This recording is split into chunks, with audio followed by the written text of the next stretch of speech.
I don't think one word does Simon's Rock justice. I could use powerful, because at the end of the day, the impact it has on you is pretty powerful in one way or another. No matter what, like I definitely wouldn't exchange my Simon's Rock experience in for anything. My name is Ishmael Asante, and I'm a 19-year-old college graduate who didn't finish high school. My parents are from Ghana, so they emigrated to the United States about 30 years ago, and they raised our whole entire family here. The most surprising thing about Simon's Rock was definitely how much the teachers are invested in their students. Every school says, oh, our teachers are so all about our students and stuff like that, but when I came to Simon's Rock, I had this one particular experience with my chemistry teacher. I wasn't necessarily getting the material, and the test was the next day. So I went to my chemistry teacher and said, I really need your help. And we sat down, and for 3 hours straight, we just knocked out everything that I didn't know. One class is an hour and a half.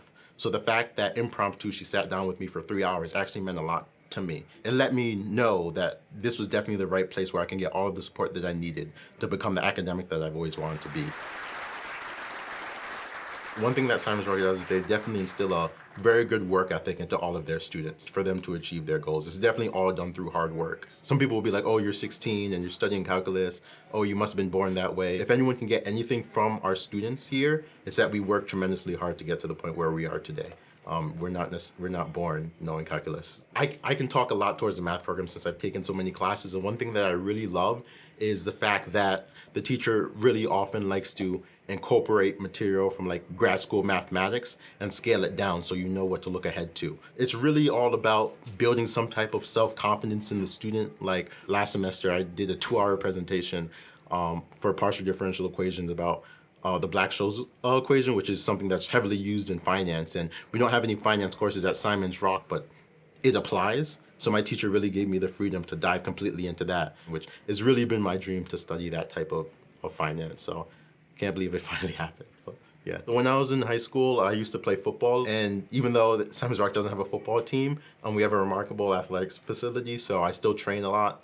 Quite often you'll see me in the weight room, or I can be on the track running sprints, or just usually when I do long distance running, I do it on that dreadful hill up the upper campus. So tennis, soccer, stuff like that. It's always fun to play dodgeball. Sometimes the teachers come down and I play dodgeball with the teachers, or volleyball with the RDs and stuff like that. So that's always really great. I'm not gonna lie, sometimes I just look around at my peers and see how far we've come, and I'm just like, wow. You forget age for a second because of how mature someone is, but you sit back like, wow, that person's 15. Or look at how much work this person's put in, and to this point, it's remarkable. So you should visit and get a tour of the campus, maybe even from me, to get to really understand what we're all about. I think that's the best way.